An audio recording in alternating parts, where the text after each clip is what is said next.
All right. Hello, everyone. If you can hear my voice clearly, can you type out the speaker's name for tonight? Whose brain are we dissecting for tonight? Okay, if you can hear my voice clearly, please let me know which speaker or which very successful investor and very successful entrepreneur, right, that we are dissecting his brain tonight. I believe everybody is looking forward, and that's why you guys came here, right? When I blasted into the Telegram, so many of you are very excited, right?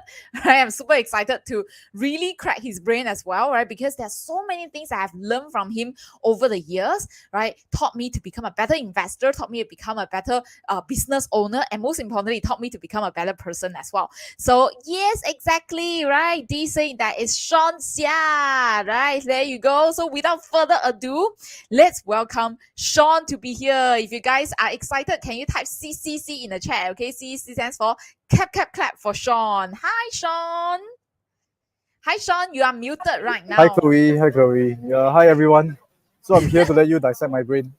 Yes, exactly. Are you ready? Because I'm going for operation, right? I'm going to take out my knife and my fork very soon.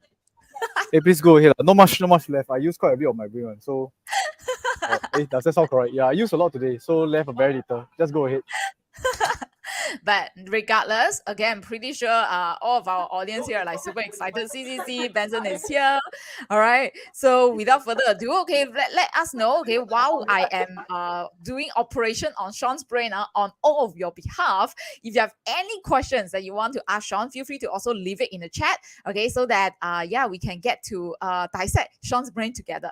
Now, the first question I have for Sean is, because Sean, I understand that actually you have published numerous books before, right? And one of the most recent book is you actually co-wrote it together with Mary Buffett, which is the 7 Secrets to Investing like Warren Buffett. And inside, you actually quoted, right? Warren Buffett said that he has a very famous quote: "You really don't need to leverage, and if you're smart, you are going to make a lot of money without borrowing." Now, can you share with us why do you think leverage is something that attracts most investors, and why do you think Warren Buffett asked investors to stay away from it? Okay, actually, leverage is not bad. There are different types of leveraging. And I think that a lot of people like leverage, right? Because the idea is you can get rich quick a lot faster. So, in fact, even for myself, I think many years ago, before I got started, right, I was attracted into the investing world and I used CFD. I don't know whether you heard of CFD before. That time you Yeah, can yeah, leverage yeah. 7 times. So if I put $1,000 in, I can invest up to 7,000. And if let's say the money double, okay, the price go up times two, right? I will make back 7,000. So using 1,000, I make 7,000. Sounds like an amazing kind of return. And after that, I jump into Forex. Anyone knows what is the kind of leverage you can get from Forex? Do you know, Chloe? Uh, 1 to 10, 1 to 10. No, for Forex, you can go even 1 to 100. For those who Huh? didn't know. Yes, but what it means is if it swings a little bit, you are wiped out. So this is what I call dumb leveraging. Dumb leveraging, right?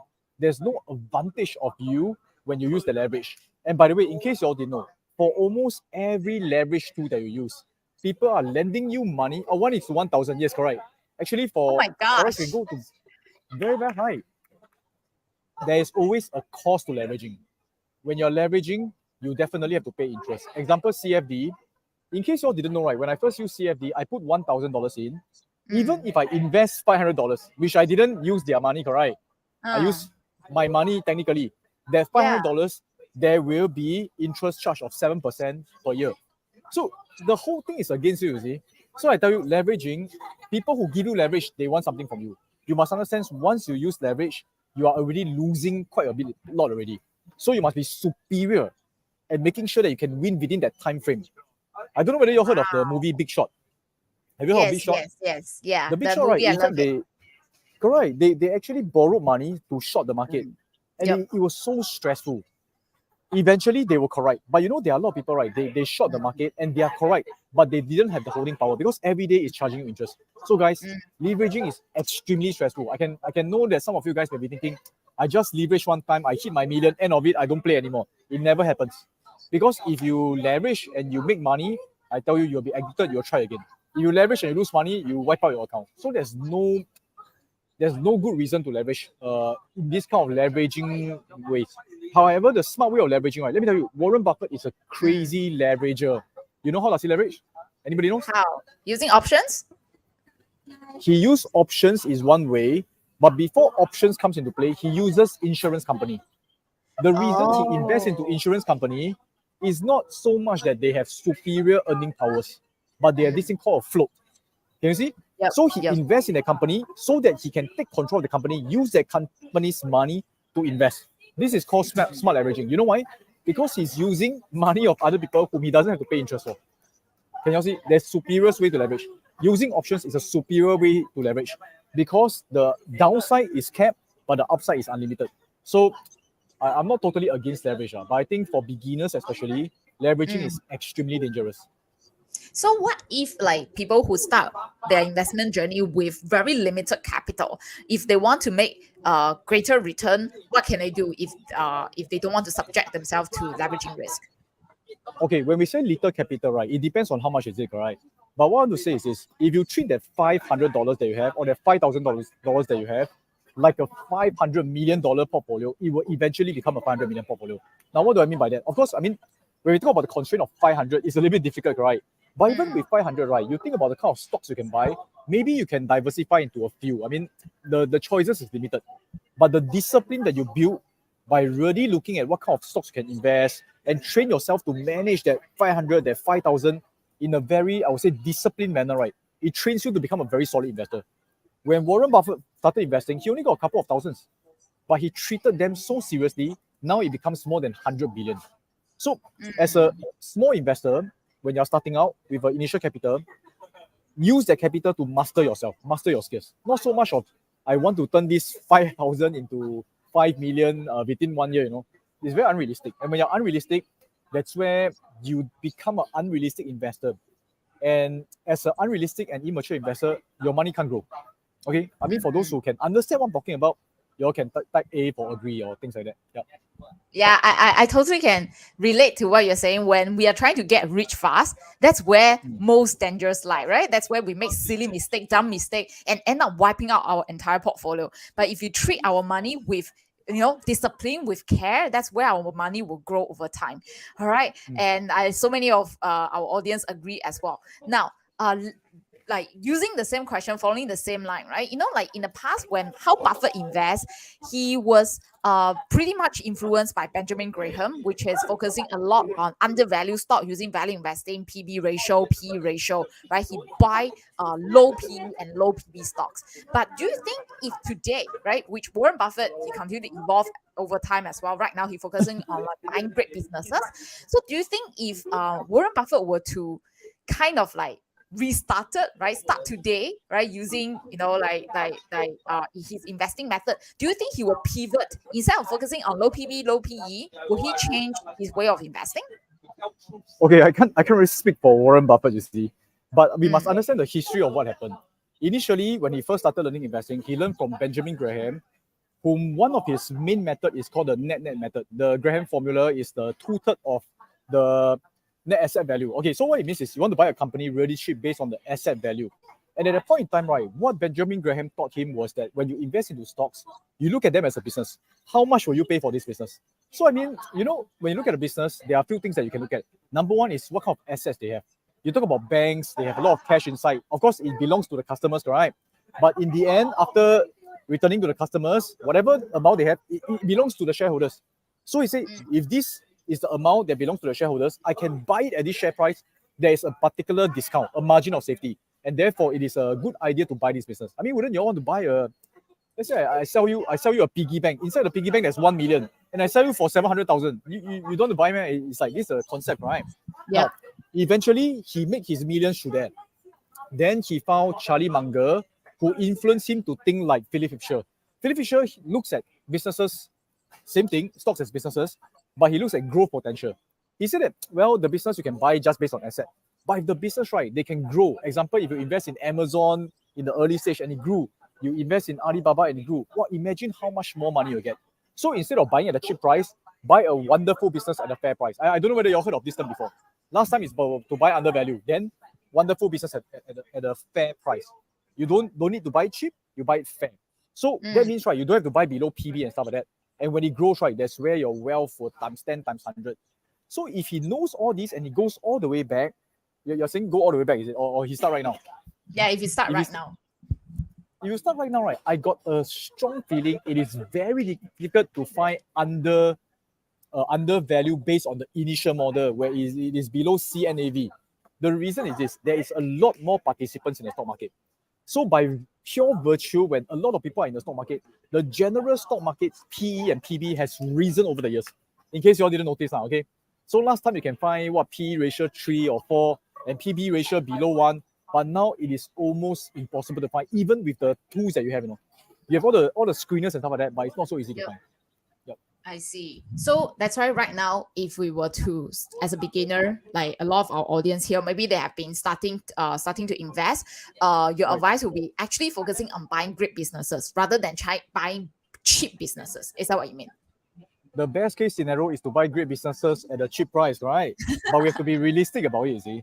So when we talk about cheap, what do we mean by cheap?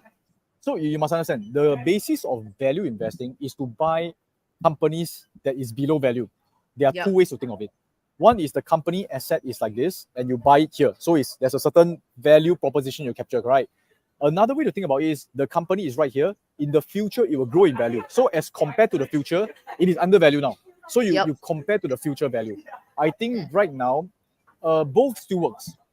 Okay, based on research, based on there's quite a number of funds that use the mechanical way to buy the cheap value based on asset, and it still works.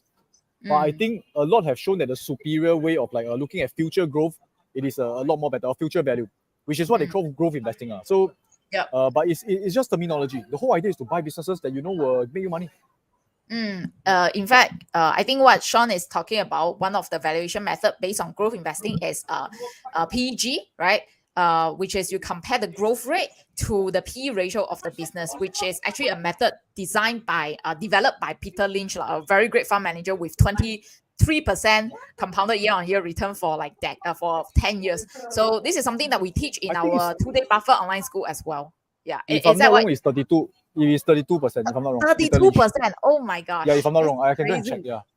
Yeah. So for those who are not sure what is growth investing, you can actually join us in our upcoming Buffett Online School 2 days class. We actually teach about how you can select and spot great businesses using the growth method as well. Now, okay, sorry, it's 29.2%. Peter Lynch. Wow, that is stunning. Like 30% for close to 10 years, right? 13 years, yeah, right. 13 years, that's super crazy.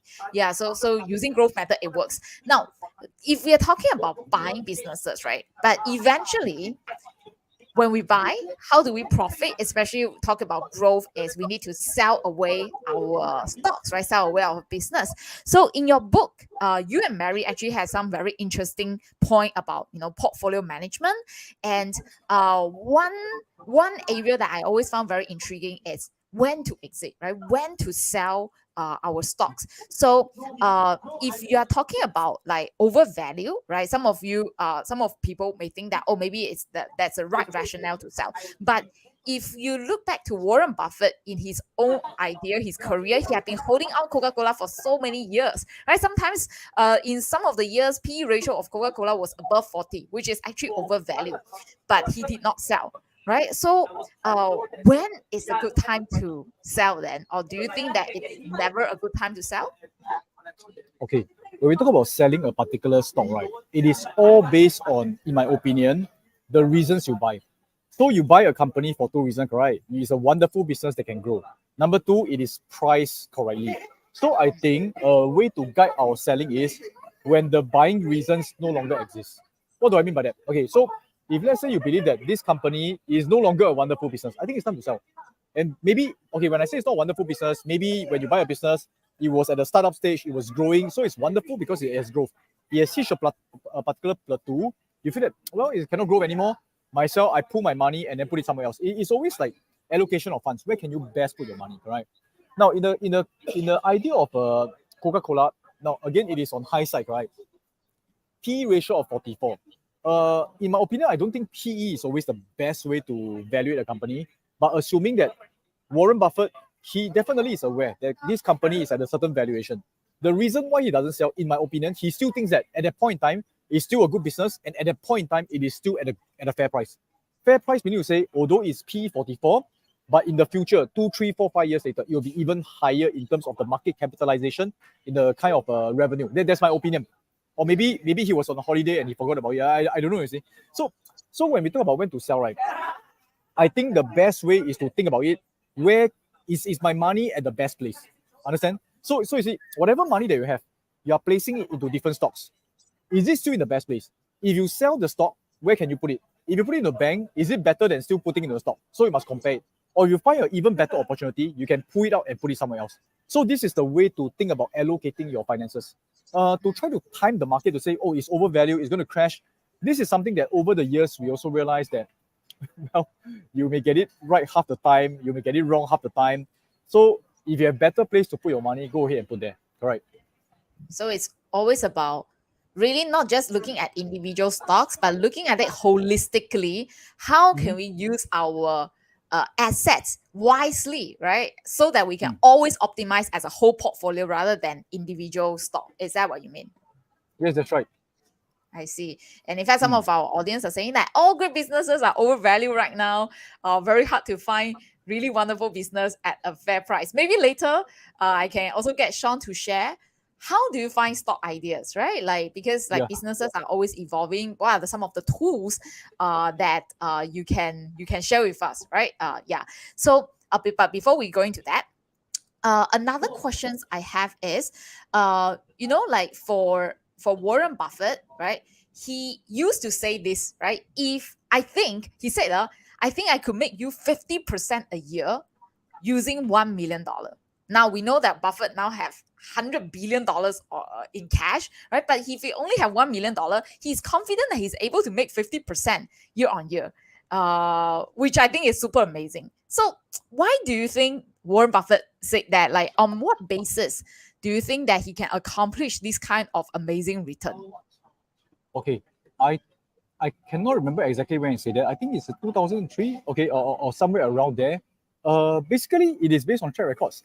So in the past, he has done it so many times where he has $1 million. And you must understand something. Warren Buffett he didn't just invest into public listed company.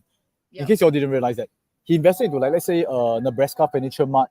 I think he paid $50 million for it. I have to go and check, 50 or $500 million per week for that business. And right now, I remember when I last checked, right, I think almost every week they're making 50 million. So you see, I don't think when he say 50% a year, he means like, oh, every year I give 50% straight line. I believe what he means, right, it is really given time when you compound it, right, he's able to, let's say, double your money almost every year when you put it at the long term. Okay, that's what I think he means. Okay, and you must understand, for him, he has really gone through 60 years of investing. He knows what works, what doesn't work, and he realized that if, let's say, he was to go back again and then use his investment method, right, he's easily able to find companies that's like way below undervalue. If it's 50% undervalue, right, and he goes back to the full value, it is already 100% already. So it's something like that. He's able to actually navigate the market with so much experience and information. He's able to make 50% per year. In order to reach that stage, I'm not saying that all of us can do that immediately, but you must understand that right now, what we have is a lot more tools, a lot more, I would say, even AI to help us to achieve that kind of returns. I believe we can do it, but what we lack is his kind of experience and temperament. That's the part that's not easy to get. Okay. Yeah, exactly. I think temperament is something that it's the hardest to achieve, which later on I can also, I believe like the audience are also very curious, like how do you cultivate that temperament, right? But before that, if you can share with us exactly what goes through your mind when it comes to finding stock ideas, what are the stocks that you personally actually invest in using certain tools, right? Do you actually use them, if you don't mind sharing? Certain tools, is it? Okay, I share with you because we also teach a lot about using screeners, using Jita, using a lot of tools, right? Most of these tools, right, I mean, if you use them long enough, you use them this week and then you go and screen again next week, it's about the same one now. So these tools, they will give you some initial idea to look at. But what I really prefer to do, right, it is really reading up, it is really looking around. So like they say Buffett don't really buy stocks or shop for stocks on Wall Street, he shop for stocks on Main Street. So like a recent one that I think I make almost 50-60% is Microsoft. Now, why do I buy Microsoft? Very simple. Because like earlier this year, I mean, I became hooked onto AI. So those who follow me on TikTok, you realize, oh, I keep playing with a lot of AI tools. And Microsoft actually invested into OpenAI, which I thought is a very strong add-on into their being. Now, my thesis may be wrong, maybe right. It doesn't matter, correct? I feel that they have a chance to actually take a certain pie from Google. And I feel that, wow, this company is also very strong financially. There are a lot of things. So I say, hey, I want to have a piece of this business. This is how I go through. Like, do I want to buy into a business where I believe that has potential growth? So, but because I'm also an entrepreneur, I'm a business person, sometimes I ask myself, would I want to run this business myself? Will it be easy to run? Will there be like potential idea? So when I think of it, wow, Microsoft really a lot of ideas. And they have LinkedIn, they have a lot of synergy. So I became excited. I buy this particular stock. Another stock that I always like, I think for many years, is Skechers. For those who you're into sports, you know that I prefer certain sports brand, and I think Skechers is amazing, and I feel that it's a great business at a fair value.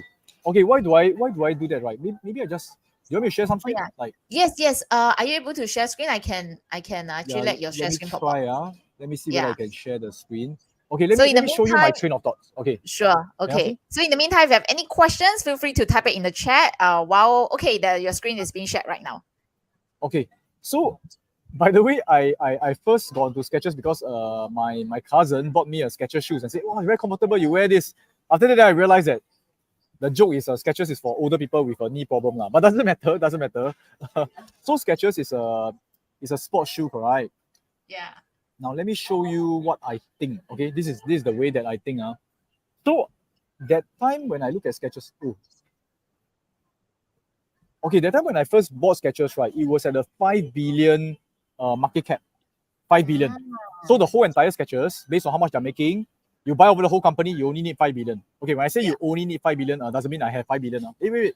Is it 5 billion? Okay. Right now, okay, so this, right now it's 7.5 billion. Yeah. 7.5 billion, correct? Yeah. Okay. So I show you example Lululemon. Okay, Lululemon. I know they are not exactly the same. Lululemon is 50 billion. Okay. So let me show you one more. Okay. Let's see whether Nike. Nike, correct.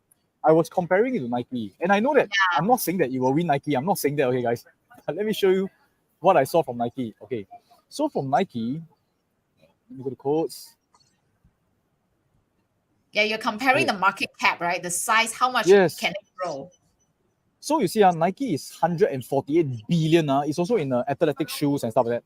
Wow. Remember, so 148 billion. Okay, it has shown that there's this kind of potential already. Will it become bigger? In my opinion, yes. Actually, Nike is also a wonderful business. Okay, now, but when I look at Skechers, I don't need it to catch up with Nike totally.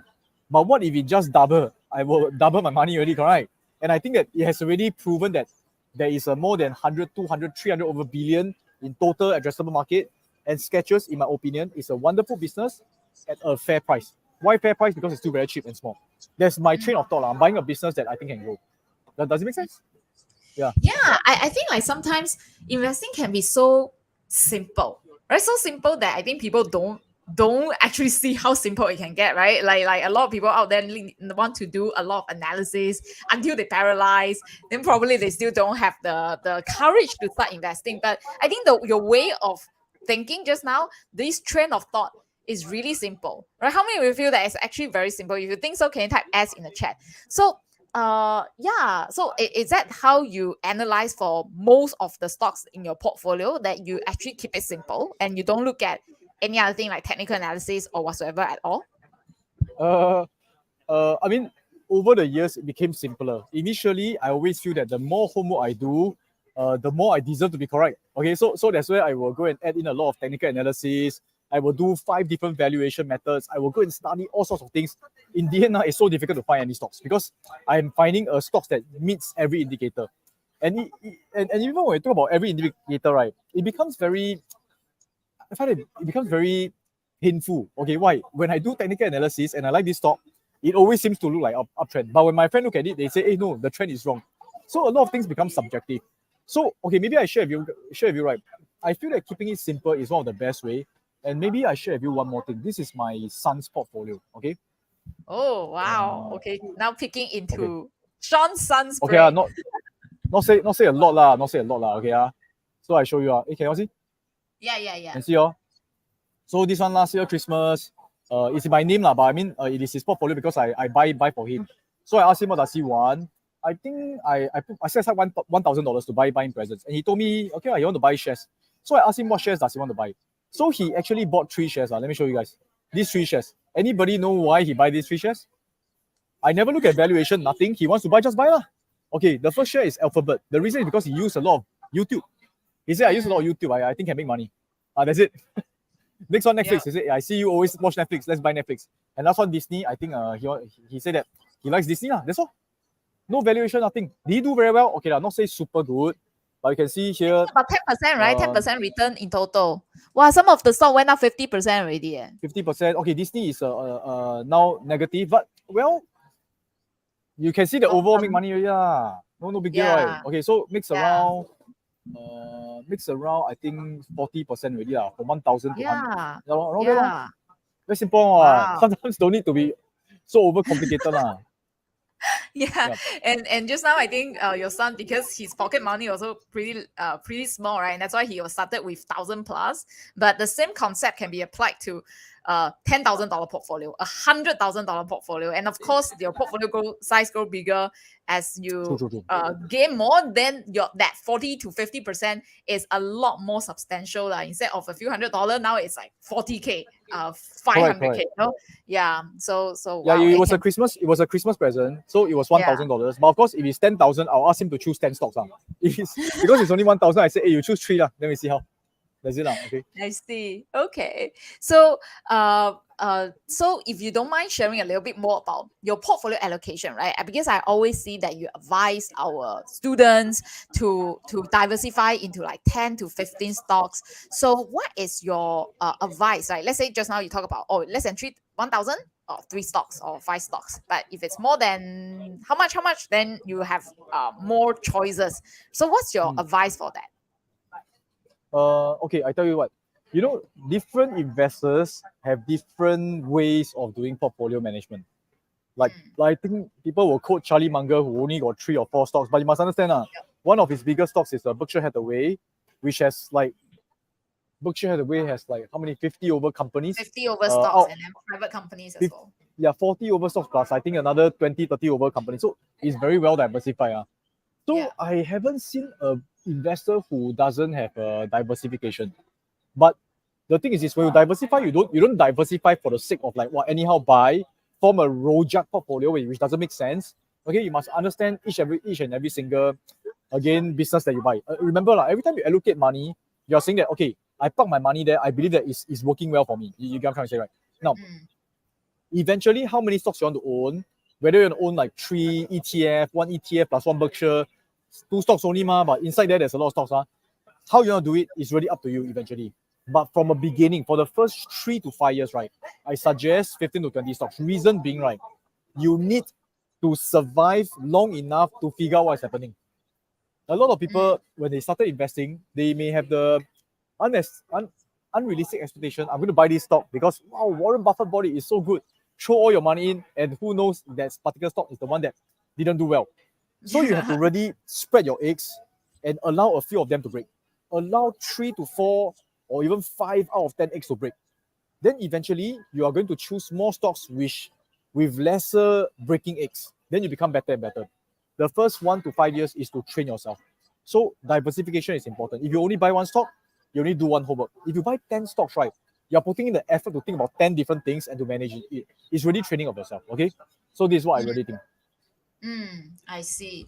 So that is how is your thought process that you develop over the years. So especially for those who just started investing, I think it's definitely like normal to make mistakes, but most importantly is you learn from your mistakes and start to really construct a solid portfolio for yourself.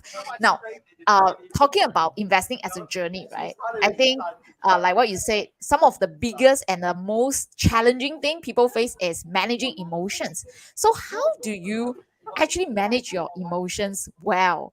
And what advice do you have for people to help them to become a more disciplined and more calm investors within the shortest time possible, if that's possible?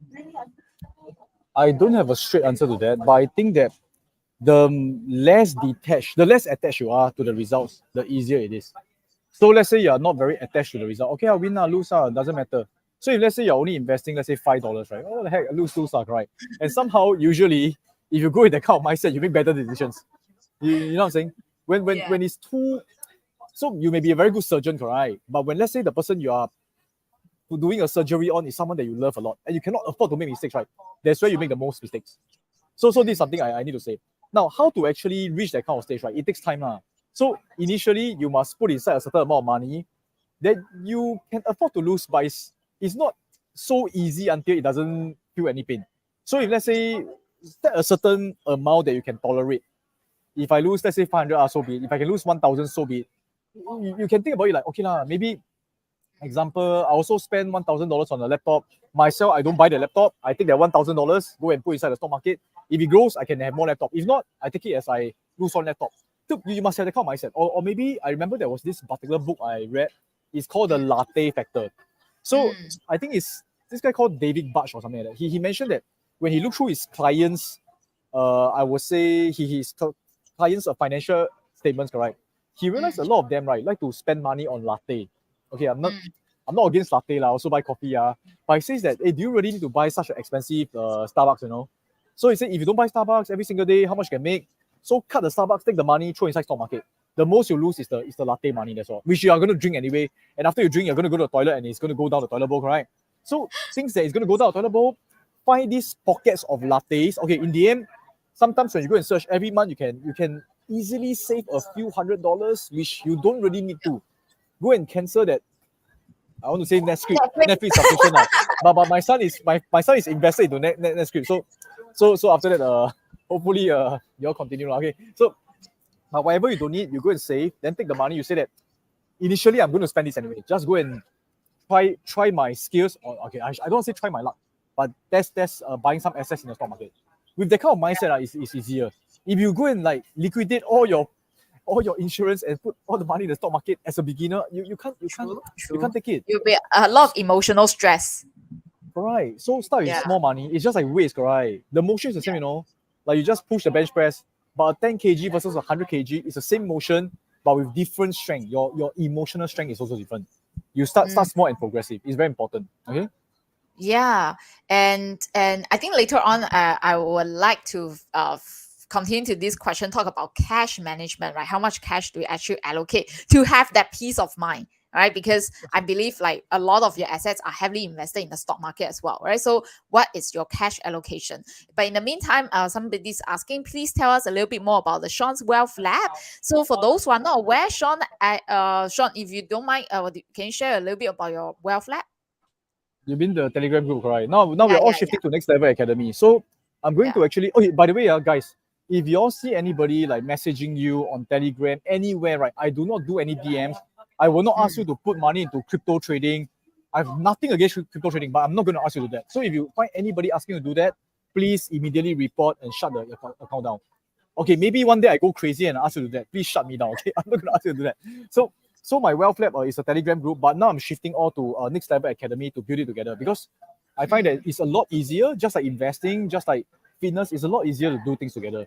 So with my group of trainers, with my group of fellow investors like Chloe, like all the other investors, we are going to provide a lot more value. Okay. Yep. I think some people say that, got like basically Pete or Sean, basically they are all scammers. They are like impersonification, right? They're impersonating Sean, Pete, or sometimes impersonators, including me, right? So be very careful, because we know right now, wow, the scamming technology getting so high tech.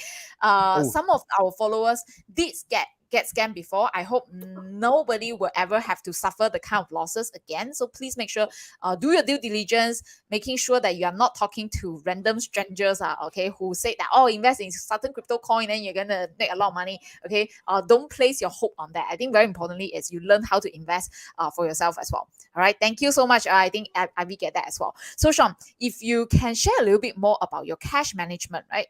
How much cash do you allocate? Like, is there any certain amount, like certain percentage that you will definitely not touch in case anything happen? in case anything happens. No, you're not talking about investing, correct? You're talking about personal finance. Yeah, it can be from your personal finance angle, then moving on to investing. Okay, as the age grows, things changes. Okay, so it depends on your own situation.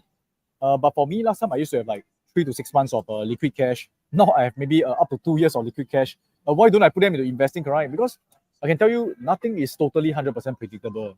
So I'm thinking, what if let's say one day anything happened to me, my family have that liquid cash to use, correct? Before they go and figure out my password or how to get the money out and stuff like that, and you don't know what happens once you don't know what's going to happen. Okay, so I rather as the years goes by, I have more and more cash to actually hold on to. But I look at it based on not how much percent, but how many like months or years I need to actually cover my living expenses. I hope that helps. So Okay, imagine you okay. can actually clock up to like 3 years, 5 years. Wow, anything happen, you still can lay part or relax for 3, 5 years and do nothing, you know. Yeah. So basically, that is your so-called. Is more like, is it considered emergency fund? You can That say that. You can say that. yeah. Yeah, it's like an So emergency fund. I'm also very curious about our audience here. Like how many years do you set aside in terms of your emergency fund? Is it 2 years like Sean? Is it 6 months and whatsoever of your monthly expenses? Then you can have a gauge of what is the I think just like what Sean said, different age you will have different amount, but most importantly, you find an amount that is suitable for you. All right. And maybe like I just ask 1 to 2 more questions before we wrap it up. All right. Now, Sure. over the years, we can also see that Warren Buffett has started to add some very interesting company that doesn't seem to suit his Buffett way of investing, right? For example, some of them can be pre-profit company like Snowflake, that has a very erratic free cash flow and all this, right? So do you think Warren Buffett has started to embrace different companies like Stone Cold or Snowflake, or do you think it's actually more like he's just giving his responsibility away slowly to Ted and Tom? Ted and Todd. Yeah, what do you think? I believe it is actually part of him, like how he managed his business. You know, when he buy a particular business, like just now I mentioned Nebraska Furniture Mart or even Geico, he actually took control. But most of the business they invest in, he just let them do their own things because he's investing in their talent.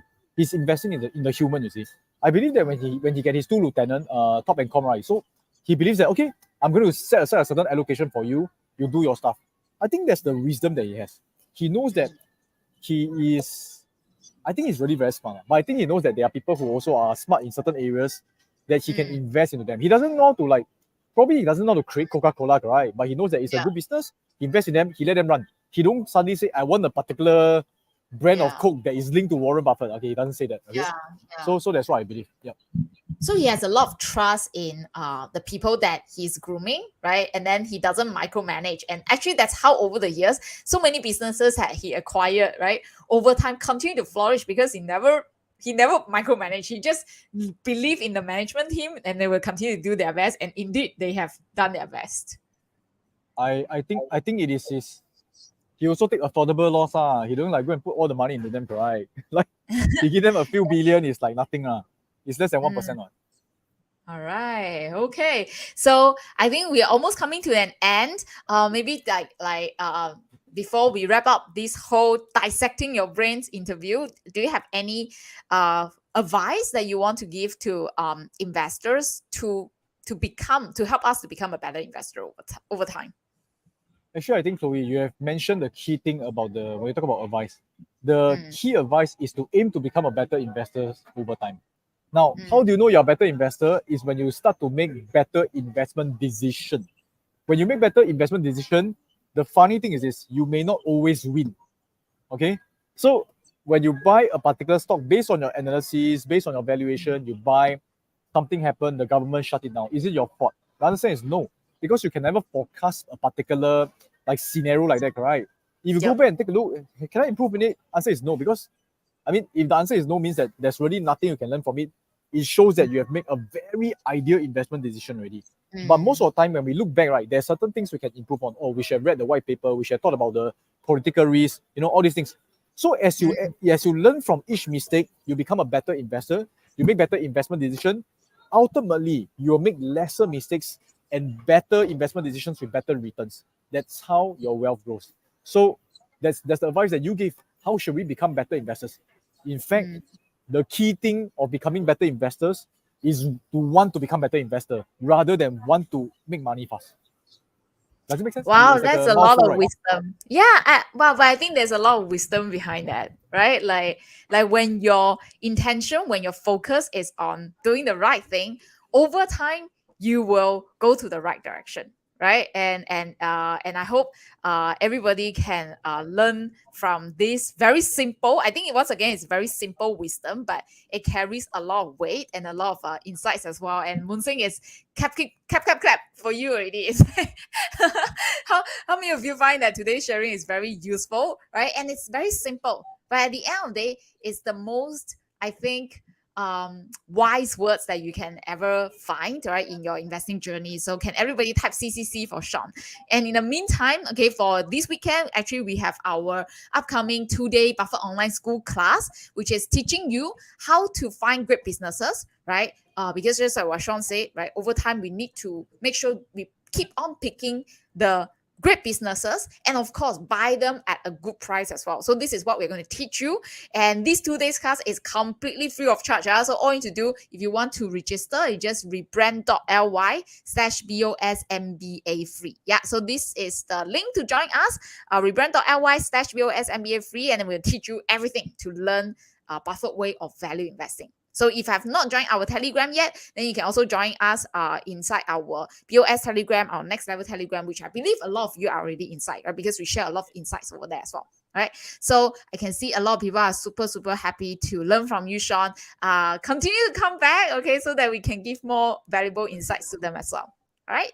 Thank you so much, Sean. Thank you. Thanks, Chloe. See you guys. See you guys. Thank you.